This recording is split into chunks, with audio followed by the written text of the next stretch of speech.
der Stadt München liegt heute ein dunkler Schatten. Wir stehen an einer existenziellen Wegmarke für unsere Sicherheit, für unseren Frieden in Freiheit in Europa. And what I worry about is the threat from within, the retreat of Europe from some of its most fundamental values, values shared with the United States of America.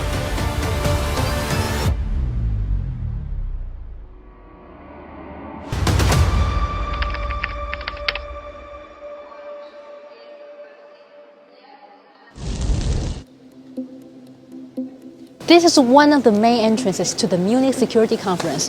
Police are everywhere, not just here, but across the whole area within a few hundred meters.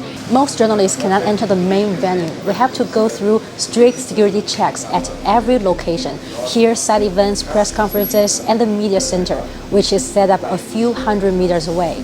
Some journalists who have attended the conference multiple times told me security is much tighter this year. The security conference itself seems to have wrapped itself in layers of protection. But why? Perhaps we can find some clues from a recent event.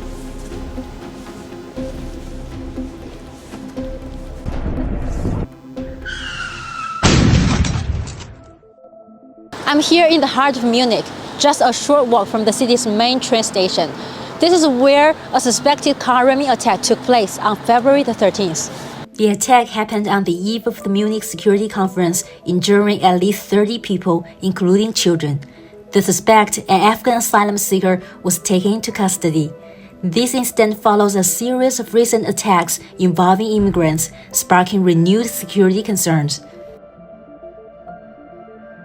Wir hatten in Magdeburg einen Vorfall in Aschaffenburg, das ist im nördlichen Teil Bayerns.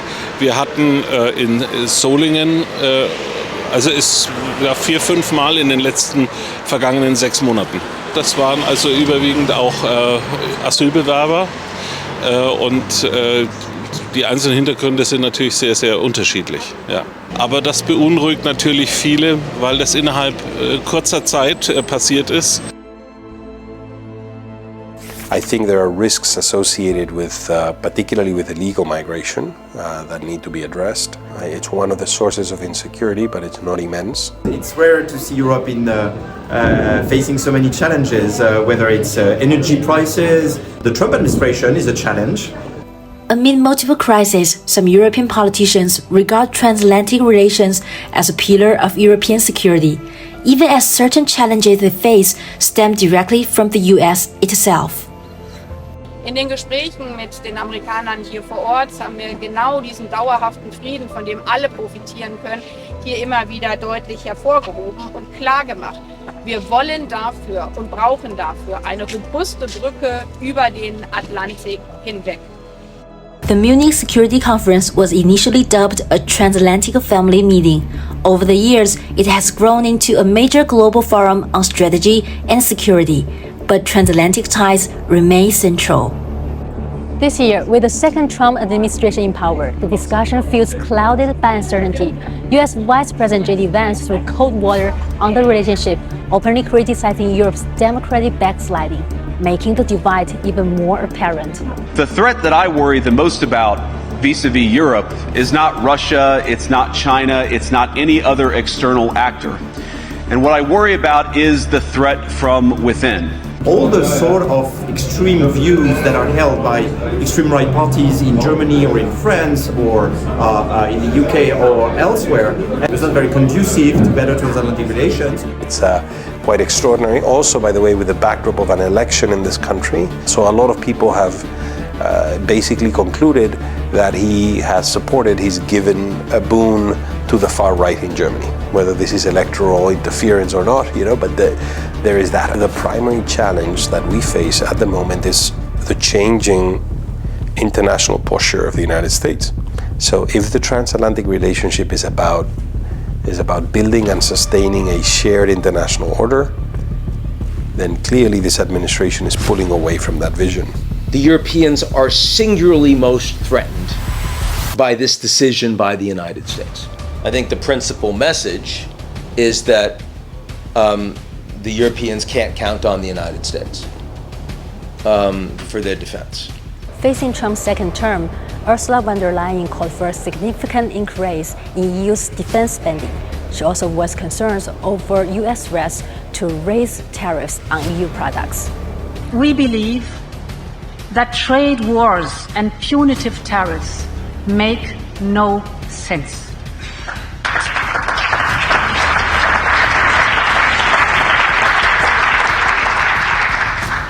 Unjustified tariffs on the European Union will not go unanswered. And let me speak plainly. We are one of the world's largest markets. We will use our tools to safeguard our economic security and interests. Trump has always thought that tariffs were extremely important as a tool of American diplomacy, if you will, or American power. 特朗普为什么撤除关税？两个原因，第一个呢是国内的债务到了天花板，对吧？36亿、万亿啊，多少？有人说还100万亿啊。他只有开源节流。另外一个呢，他通过关税战呢，实际上还是要解决一个，就是胁迫这个国家要单独你要听话，我给你豁免；不听话我就加重啊。所以他再来塑造他一个主导这种新的这样的秩序。The United States is moving from being the builder and the sustainer of an international system of rules and institutions in the diplomatic and security space, in the trade space, to being actively dismantling those institutions. I think we shouldn't read Trump as just him an anomaly. I mean, he is part of a political movement that is well entrenched in the US. So this is not a one-off thing. I mean, this is part of the American political establishment really shifting its views on the world. And that really changes the international system, I think. Trump back to the White House, the security landscape in Europe is shifting once again, while some still play their hopes in transatlantic ties. Renewing challenges and growing tensions are forcing Europe to rethink its own defense strategy. But one thing is clear, Europe may not be able to rely on the US the way it once did.